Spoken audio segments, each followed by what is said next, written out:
देखें तो आज का हमारा चैप्टर है एक चर वाले रैखिक समीकरण। ठीक है, कक्षा 8 का क्या है, एक चर वाले रैखिक समीकरण, अध्याय 2 है। और अब पहले हमें ये समझ लें यहाँ पर एक चर वाले रैखिक समीकरण क्या होते हैं। ठीक है, फिर इसमें जो 8 ग्रेड में जो क्वेश्चन दे रखे हैं, प्रश्न उत्तर दे रखे हैं, उनको हम हल करना बताएंगे। पहले उनसे संबंधित जो भी कॉन्सेप्ट हैं वो क्लियर करेंगे, फिर अपन यहाँ पर के क्वेश्चनों को हल करेंगे। ठीक है, क्रम से। तो एक चर वाले रैखिक समीकरण का मतलब ये है, जैसे यहाँ पर ये है 6x + 4 लिखा है, तो इसका मतलब ये है कि इनमें जो एक्स वाई जो हम यूज करते हैं ये क्या कहलाते हैं, चर कहलाते हैं। इसमें अकेला x है, कहीं पर मान के चले यहाँ पर यदि कहीं पर x और y दो आ जाए तो दो चर वाले हो गए। ठीक है, जैसे मान के मैंने यहाँ पर 3x + 4 लिख दिया, बराबर यहाँ पर जो भी लिख दूं यहाँ पर, ठीक है, जैसे बराबर 0 लिख दिया। ठीक है, तो इसमें यहाँ पर क्या है, एक चर मतलब केवल x यहाँ पर यूज हो रहा है, तो ये एक चर वाला समीकरण है। ठीक है, और रैखिक का मतलब ये है कि जो x की जो मैक्सिमम पावर है वो कितनी यहाँ पर 1 है, मतलब पावर यदि 2 3 4 है तो वो रैखिक समीकरण नहीं होगा। जो x y जो है वो क्या कहलाते हैं, चर कहलाते हैं, और उस चर की जो पावर है वो कितनी होनी चाहिए, अधिकतम 1, मतलब उस पर 2 3 4 ऐसी पावर नहीं होना चाहिए। ठीक है, तो ये कहलाते हैं एक चर वाले रैखिक समीकरण। तो चर मतलब एक्स वाई जेड जो होते हैं वो चर कहलाते हैं। अकेला एक्स है तो उसका मतलब एक चर वाले, या मान के चलो जैसे एक्स और वाई दो चर यदि किसी समीकरण में आते हैं तो वो दो चर वाले हो जाते हैं। ठीक है, तो हमको तो यहाँ पर एक चर वाले समीकरण यहाँ पर आपको पढ़ना है। दूसरा जैसे यहाँ पर क्या LHS और RHS आपको पढ़ना है, तो LHS और RHS क्या होता है कि जब हम क्या यहाँ पर क्या समीकरण यहाँ पर क्या बनाते हैं। ठीक है, तो इसमें लेफ्ट हैंड साइड बराबर क्या कहलाता है, यहाँ पर राइट हैंड साइड, मतलब RHS। ठीक है, LHS बराबर RHS, लेफ्ट हैंड साइड बराबर राइट हैंड, मतलब LHS मतलब इसको क्या बोलते हैं, बायां वाला भाग बोलते हैं, बायां। ठीक है, क्या बोलते हैं इसको, बायां। ठीक है जी, क्या कहलाएगा, बायां कहलाएगा। और राइट हैंड साइड मतलब यहाँ पर जी क्या कहलाएगा, दायां भाग कहलाएगा। ठीक है, ये क्या कहलाएगा, दायां कहलाएगा, बायां और दायां। ठीक है, तो LHS left hand side, RHS right hand side, मतलब बायां भाग और दायां भाग। ठीक है, बराबर के उधर वाला होता है वो दायां कहलाते हैं, और बराबर के इधर वाला जो होता है उसको हम क्या कहते हैं, बायां कहते हैं यहाँ पर। ठीक है, तो फिर हम आगे चलते हैं, एक्सरसाइज पे चलते हैं हम। ठीक है, तो आ जाते हैं यहाँ पर एक्सरसाइज में। जैसे यहाँ पर देखो, तो पहला प्रश्न आपको दे रखा है, क्या दे रखा है, देखें पहला प्रश्न दिया है x के 3 गुनी और 12 का योग 32 है, इसका समीकरण क्या हुआ। तो x का 3 गुना, तो देखें क्या करना है, यहाँ पर x के 3 गुनी मतलब यहाँ पर x लिखा। ठीक है, क्या लिखा, x लिखा, और x का 3 गुना, तो x में 3 का हम गुणा करेंगे। फिर और 12 का योग, तो योग मतलब प्लस, तो +12, 12 लिखा। 32 है तो बराबर कितना आएगा, 32 आएगा, मतलब बराबर 32।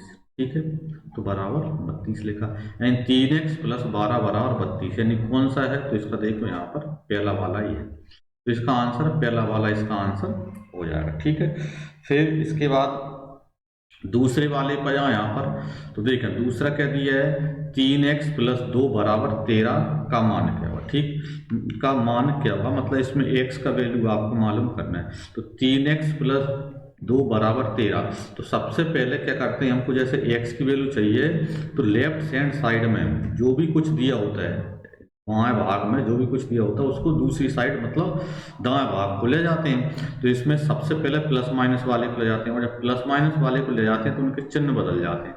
जो नंबर प्लस का होता है वो राइट साइड में जाकर माइनस का हो जाएगा, जो माइनस का होगा वो प्लस हो जाएगा। जैसे इसमें 3x + 2 बराबर 13 दे रखे हैं, तो इसको यदि आप सॉल्व करोगे तो क्या लिखोगे यहाँ पर, 3x बराबर, ठीक है, कितनी है 13 लिखी है, तो प्लस यहाँ पर 13 और 2 उधर जाएगा तो किसका हो जाएगा, माइनस का हो जाएगा, क्योंकि इधर जो 2 था वो प्लस का था। प्लस का होता है तो माइनस का हो जाता है, और माइनस का होता है तो प्लस हो जाता है। अब देखें यहाँ पर 3x बराबर, अब क्या बचा यहाँ पर, 13 में से 2 कम करेंगे मतलब कि 11, ठीक है। 13 में से 2 कम की 11 बचे। अब देखो हमको x का मान चाहिए, 3 को ले जाएंगे, तो पहले हम प्लस माइनस वाले को ले जाते हैं और फिर गुणा भाग वाले को ले जाते हैं। मतलब यहाँ पर 3x के कैसे में गुणा में, और जब गुणा भाग वाले उधर जाते हैं तो जो गुणा में यदि नंबर होता है तो भाग में पहुंच जाता है, और भाग में होते तो गुणा में पहुंच जाता है। मतलब ये है कि x बराबर के हमें 11, और जो 3 गुणा में है तो उधर जाकर किसके पहुंच जाएंगे, भाग में पहुंच जाएंगे। मतलब x बराबर 3/11/3। तो x बराबर 11/3 हमको कहाँ पर दे रखे, डी वाले ऑप्शन में दे रखा है। मतलब डी वाला ऑप्शन आपका आंसर हो जाएगा उसमें, ठीक है। इसी प्रकार आप देखें यहाँ पर क्या आगे, तो इसमें दिया है कि निम्नलिखित में से कौन सा समीकरण है। देखो समीकरण में एक दो चीजें हमको होने चाहिए। एक तो समीकरण में क्या, चर यूज होना चाहिए। चर मतलब एक्स वाई का यूज हो, एक्स वाई जेड जो भी है, ठीक है। दूसरा उसमें बराबर लगाओ, तो समीकरण दोनों चीजें उसमें हो, चर होने चाहिए मतलब एक्स वाई का यूज होना चाहिए, एक्स या वाई या जेड जो भी है। दूसरा उसमें बराबर लगा होना चाहिए। तो देखें यहाँ पर जैसे क्या है, पहले वाले में देखो बराबर भी लगा है और इसमें एक्स भी है, तो इसका मतलब पहला ही समीकरण है।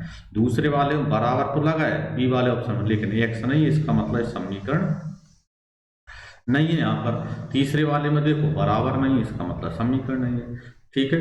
चौथे वाले में देखो बराबर नहीं, इसका मतलब ये समीकरण नहीं है। तो समीकरण क्या होगा, जिसमें चर होने चाहिए, मतलब एक्स हो या वाई हो या जेड हो, ठीक है। और दूसरा उसमें बराबर का होना चाहिए, तभी हम उसको क्या बोलेंगे, समीकरण बोलेंगे यहाँ पर, ठीक है। देखें आगे आ जाते हैं, तो आगे हमको कह दिया है कि समीकरण ए एक्स प्लस बी बराबर 0 में एक्स का मान, जैसे अभी अपन ने ऊपर किया था 11/3 आया था, वही का वही क्वेश्चन है।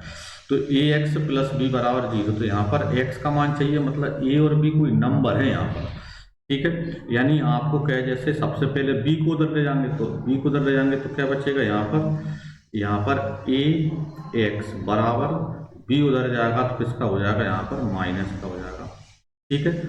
तो b प्लस का उधर जाएगा तो माइनस का होगा, ठीक है। फिर x का वैल्यू चाहिए, तो x बराबर माइनस का b तो है। अब जो a है तो a किसमें गुणा में, तो उधर जाएगा तो किसमें पहुंच जाएगा, भाग में पहुंच जाएगा। मतलब x बराबर -b/a, और -b/a कौन से ऑप्शन में दे रखा है, डी वाले में। तो डी वाला ऑप्शन आपका आंसर इसका बन जाएगा उसमें, ठीक है।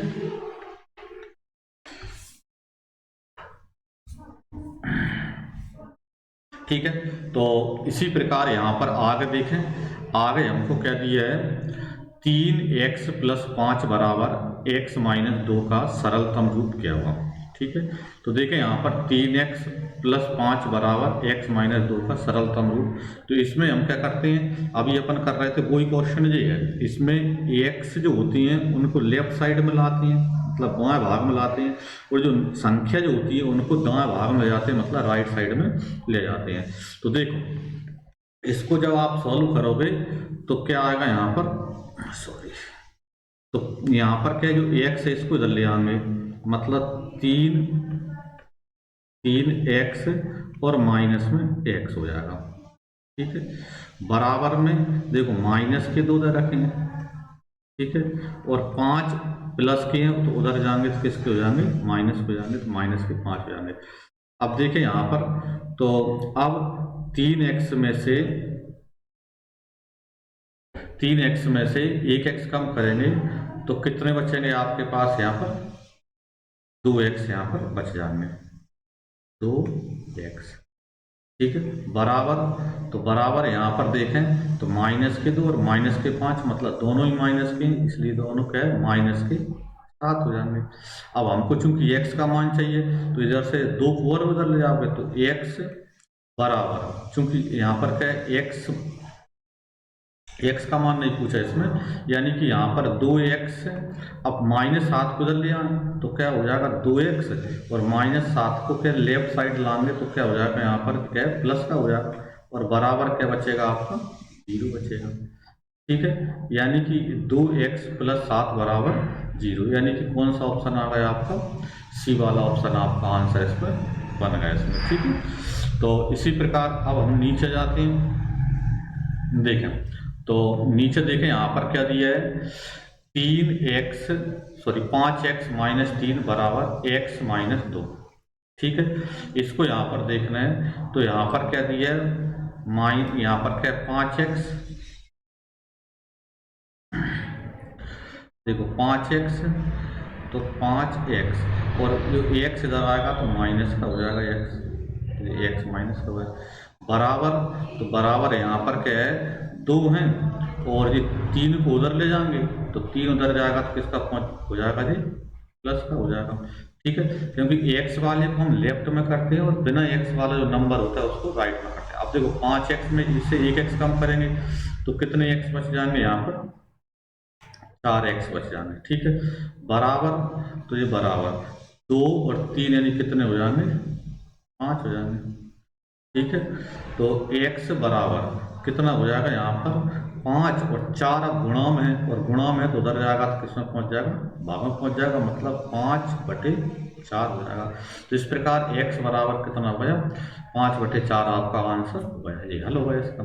ठीक है, कभी भी हम के समीकरण सॉल्व करें तो ध्यान रखना है कि जो चर होती हैं उनको लेफ्ट में ले आओ, और जो क्या है अचर, मतलब कि यहाँ पर जो नंबर होती हैं, संख्या होती है, उनको राइट साइड में ले जाओ। ठीक है, पहले प्लस माइनस वाले को करते हैं और फिर गुणा भाग वाले को एक साइड से दूसरी साइड हम करते हैं यहाँ पर। ठीक है, अब देखें यहाँ पर अगले क्वेश्चन पर जाते हैं। तो अगला क्वेश्चन हमारा क्या दिया है, समीकरण में z का मान क्या हुआ। ठीक है, जबकि हमको समीकरण क्या दिया, 4z - 2 = 6 प्लस में 2z हमको यहाँ पर दे रखा है यहाँ पर। ठीक है, तो देखें इसको सॉल्व करते हैं हम।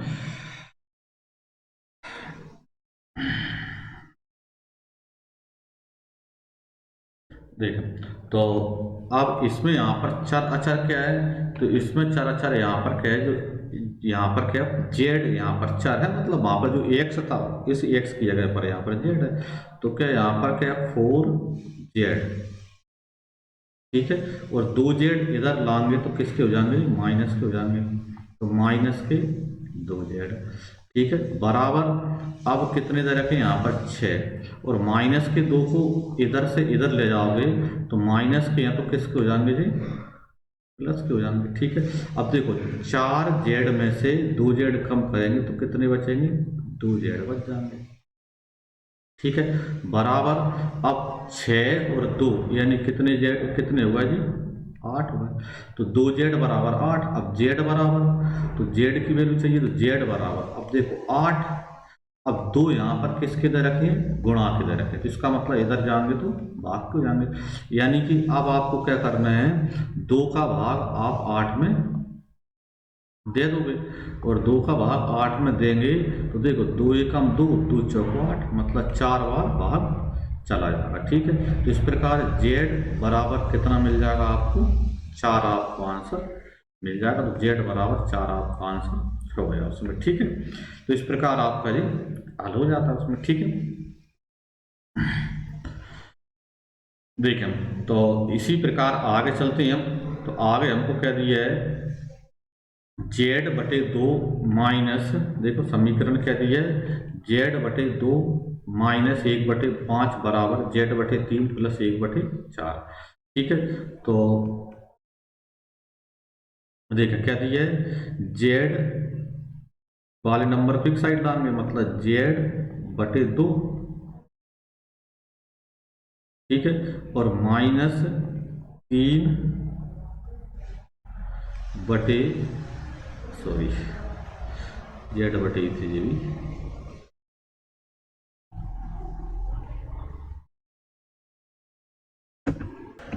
हाँ, तो देखें तो z/3 और बराबर क्या बचा, तो बराबर लिख लो, तो क्या है 1/4, और -1/5 उधर जाएगा तो किसका हो जाएगा जी, प्लस का हो जाएगा, प्लस का 1/5।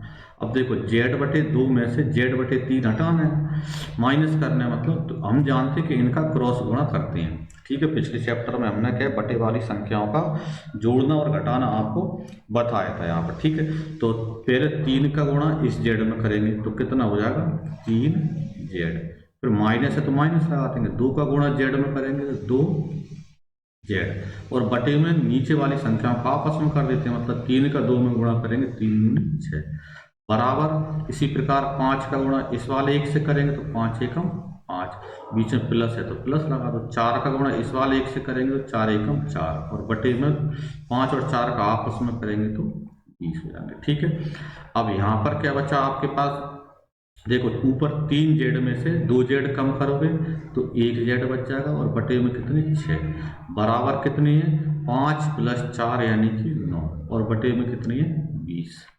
ठीक है, अब इनका क्रॉस गुणा कर दो, मतलब 20 का गुणा जेड से कर दो, 6 का गुणा 9 से कर दो। ठीक है, ये 6 है, 6 को उधर ही ले जाओ आप, तो जेड बराबर क्या करें यहाँ पर 9 और बटे में 20, और 6 चूंकि इधर क्या है बटे में तो उधर ऊपर चला जाएगा गुणा में, मतलब 6। ठीक है, अब बस कट रहा हो तो काट दो, नहीं कट रहा तो कोई दिक्कत नहीं है यहाँ पर। ठीक है, जैसे अपन यहाँ पर इसको 2 से कट रहा है, 2 एकम 2, 2 3 6, और 2 से इसको काटेंगे तो 10, तो ऊपर आपके क्या बचे 3 × 9 मतलब 27, और बटे में आपके क्या बचे 10, तो जेड बराबर आपको क्या मिलेगा यहाँ पर 27/10 आपको मिल गया उसमें। ठीक है, तो यहाँ पर 27/10 आपका आंसर इसका हो गया। ठीक है, अब इसी प्रकार हम आगे चलते हैं। देखें तो आगे क्या दिया है, समीकरण को सरलतम रूप में बदलते हुए हल कीजिए। हल करना है मतलब टी का मान आपको यहाँ पर मालूम करना है कि टी की वैल्यू क्या हुई। ठीक है, तो देखें यहाँ पर क्या दिया है 3 फिर ब्रैकेट में t - 3 बराबर 5 फिर ब्रैकेट में 2t + 1, तो इस 3 का पहले इसमें अंदर गुणा कर दोगे और 5 का इसमें अंदर गुणा करेंगे। जब ब्रैकेट के अंदर बाहर कोई संख्या होती है तो ब्रैकेट के बाहर वाली संख्या का पहले गुणा होता है, तो 3 का गुणा t से करोगे, t से तो 3t, फिर माइनस है तो माइनस लगा ली, फिर 3 का गुणा 3 से करोगे 3 3 9, फिर बराबर है तो बराबर लगाओ। अब 5 का गुणा 2 टी से करो तो 5 दूनी 10 टी, फिर 5 का गुणा 2 से 1 से करो तो 5 एकम 5। ठीक है, अब क्या करोगे कि टी वाली संख्याओं को एक साइड कर लो और बिना टी वाली संख्याओं को एक साइड कर लो। ठीक है, मतलब 10 को लेफ्ट में लाएंगे तो क्या हो जाएगा 3 और टी, और माइनस के कितने 10 टी, बराबर कितनी है 5 है, और माइनस के 9 दूसरी साइड जाएंगे तो प्लस के हो जाएंगे। ठीक है, अब देखो 3 टी में से 10 टी कम करेंगे तो कितनी बचेंगी 7 टी, और वो भी माइनस की, बराबर कितने 5 और 9 यानी कितने हो गए 14 हो गए, तो -7 टी बराबर 14। मतलब ये है कि यहाँ पर टी बराबर, तो टी 7 के गुणा में है इसलिए यहाँ पर 14 और बटे कितने हो जाएंगे 7, माइनस के तो माइनस के लिखते चलेंगे। ठीक है, अब यहाँ पर इसको कट रहा है तो काट दो। ठीक है, जैसे यहाँ पर 7 दूनी 14, 2 आ गया, तो इसका मतलब टी बराबर कितना आ गया माइनस का, तो ये आपका आंसर इसका बन गया इसमें। ठीक है,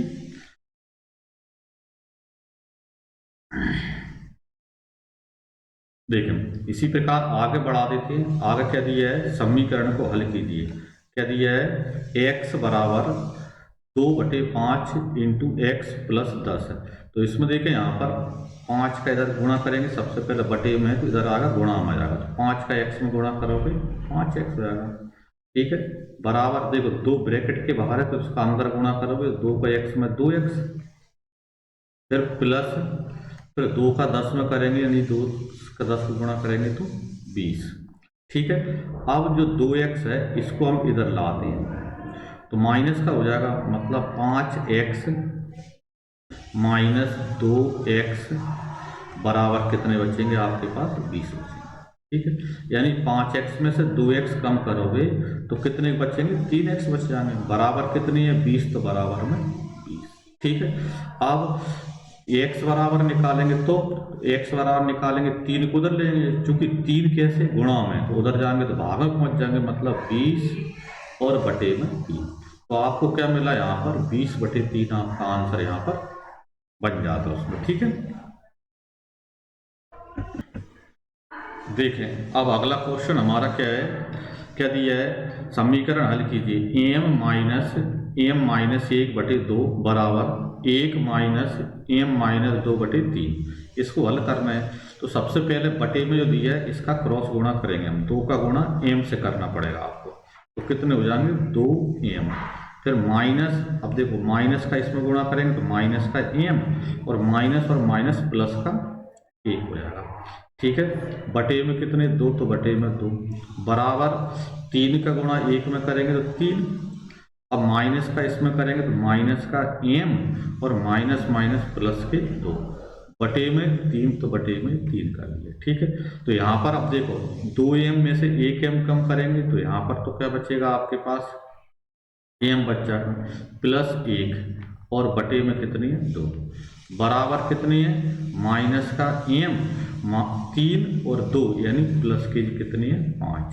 ठीक है, और बटे में कितनी है 3। अब इनका क्रॉस गुणा करो, 3 का इधर गुणा करते हैं तो 3 का m में करेंगे 3m, 3 का 1 में करेंगे तो 3 बराबर 2 का उधर करेंगे क्रॉस गुणा तो 2 का माइनस m में करेंगे तो 2m हो जाएंगे माइनस के, और 2 का 5 से करोगे तो क्या हो जाएंगे माइनस, यहाँ पर क्या है 5 दूनी 10।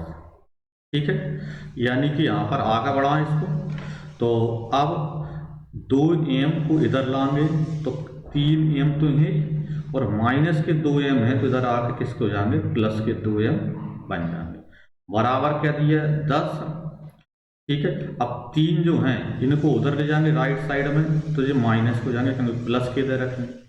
अब देखो 3m में 2m प्लस करेंगे तो कितने जाएंगे 3 और 2 5m हो जाएंगे बराबर 10 में से 3 कम करेंगे यानी कितने बचेंगे 7। इसका मतलब m बराबर कितने हो जाएंगे 7 और 5 गुणा में है तो उधर जाएंगे तो भाग में पहुंच जाएंगे मतलब बटे में 5। तो इस प्रकार m बराबर आपको कितना मिल गया 7/5 आपको मिल गया इसमें। ठीक है, तो इसी प्रकार अब आगे बढ़ा देते हैं अपन। यहाँ पर देखें आगे क्या दिया है 5x प्लस 7/2 बराबर 3x माइनस 14 में x का मान क्या हुआ। ठीक है, मतलब इसको भी ऐसे ही सॉल्व आप करते हैं। ठीक है, तो देखें तो इसको सॉल्व करें, क्या दिया है तो 5x दिया है तो 5x लिख दिया। ठीक है, 3x हैं इनको इधर लाते हैं तो किसके हो जाएंगे माइनस हो जाएंगे बराबर, तो बराबर कितने माइनस के 14 हैं। अब देखो 7/2 को उधर ले जाओगे तो माइनस के 7/2 जाएंगे। ध्यान रखना जब एक साइड से दूसरी साइड जब हम किसी नंबर को ले जाते हैं तो प्लस होता है तो माइनस हो जाता है, माइनस होता है तो प्लस हो जाता है, गुणा होता है तो भाग में चला जाता है, भाग होता है तो गुणा में चला जाता है।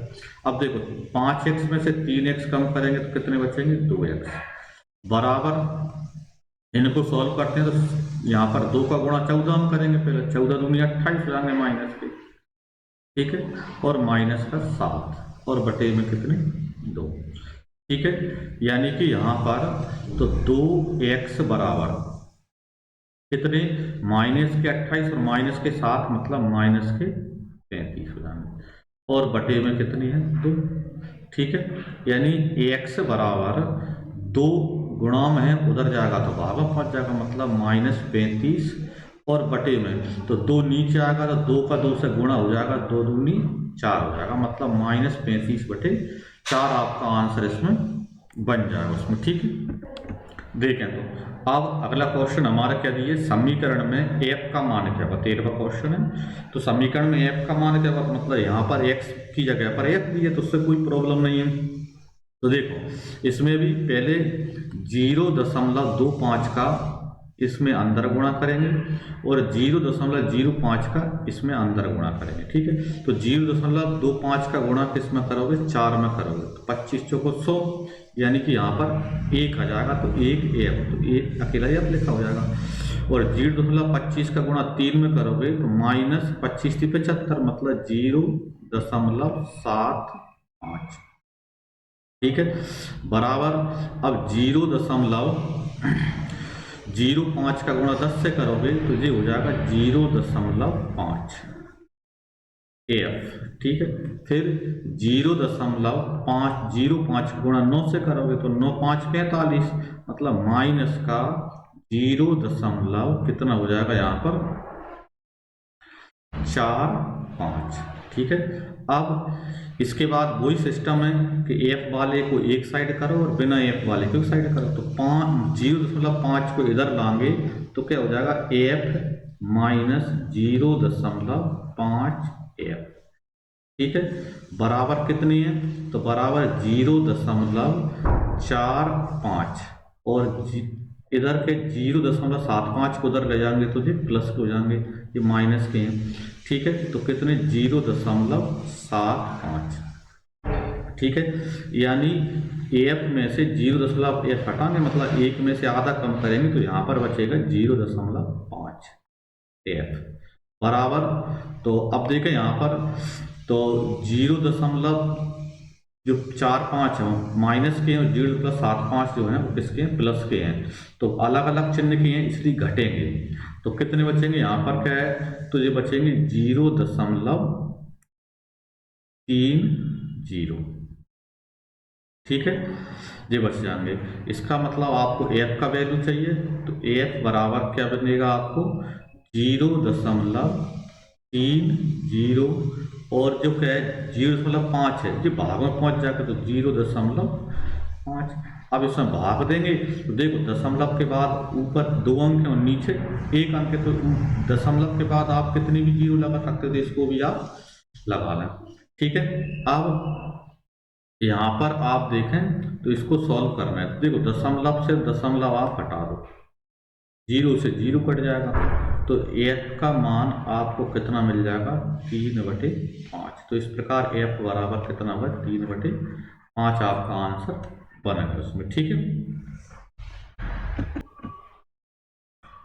देखें अगला क्वेश्चन हमारा क्या दिया है, समीकरण में ए का मान क्या होगा, ठीक है। क्या दिया है समीकरण a-5/3 बराबर a-3/5। तो पहले तो 3 और 5 का क्रॉस गुणा होगा, इस वाले 3 और इस वाले 5 का क्रॉस गुणा करेंगे पहले तो देखें तो 5 का गुणा a-5 में करेंगे, तो 5 का गुणा पहले a से करोगे तो 5a हो जाएगा, फिर माइनस, फिर 5 गुणा 5 से करोगे तो 5 5 25, ठीक है, बराबर। अब 3 का गुणा a से करेंगे तो 3a, और 3 का गुणा 3 से करेंगे तो -3 3 9, ठीक है।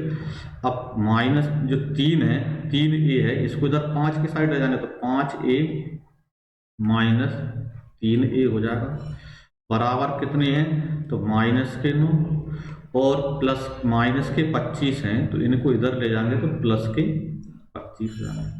अब देखें 5a में से 3a कम करेंगे तो कितने a बचेंगे 2a बच जाएंगे, बराबर -9 है और +25 है तो घटेंगे, तो 25 में से 9 कम करेंगे तो 16 बच जाएंगे, ठीक है। मतलब a बराबर, तो अब देखो 2 किसमें गुणा में इधर जाएंगे तो भाग में, मतलब 2 16 और भागित कितना 2, तो a बराबर, तो 2 में 2 का भाग देंगे 16 में, 2 8 16 मतलब 8 बार चला जाएगा, तो इस प्रकार a बराबर 8 आपका आंसर आ जाएगा उसमें, ठीक है। यही आपको इसमें मालूम करना था, ठीक है। अब आगे चलते हैं हम यहाँ पर, तो आगे हमको क्या दिया है 15 क्वेश्चन, समीकरण में m का मान क्या हुआ, ठीक है। तो ये भी आप पहले कर चुके हैं, उसी तरीके का है, देखो करते हैं इसको भी। तो क्या दिया है 8m + 4 बराबर में 3 का अंदर गुणा करोगे तो 3m, फिर 3 का m 1 में करोगे तो 3, और प्लस के 7 बाहर है इसलिए उनमें गुणा होगा नहीं, ठीक है। अब देखो m वालों को एक साइड करा, मतलब 3m को इधर लाओ तो 8m और माइनस के 3m बराबर। अब देखो इधर कितने बचे माइनस के 3 और प्लस के 7, तो प्लस के 4 बचे यहाँ पर, ठीक है। 7 में से 3 कम करेंगे 4 बचे। अब ये वाले जो 4 हैं प्लस के, इनको इधर लाएंगे तो ये माइनस के हो जाएंगे, ठीक है। अब 8 में से 3 कम करते हैं तो कितने m बचेंगे 5m बचे, बराबर क्या बचे 4 में से 4 कम किए 0 बचे, मतलब m बराबर कितना आएगा 0 और भाग है तो 5, क्योंकि 5 गुणा में भाग में चला जाएगा। अब 5 का भाग दोगे 0 में तो 0 हो जाएगा। तो इस प्रकार m बराबर आपका क्या मिल गया 0 मिल गया। ठीक है, तो इस प्रकार आपका एक चैप्टर पूरा कंप्लीट हो जाता है। तो इसी प्रकार अब पूरी जो आपकी क्या बुक दे रखी है उसमें आप सॉल्व करना, इनको घर पे कर करके देखना, और अगला वीडियो प्राप्त करने के लिए इसको क्या है आप सब्सक्राइब जरूर कर लें, जिससे आपको समय पर सभी वीडियो प्राप्त होते रहें। सभी के लिए जय श्री राम।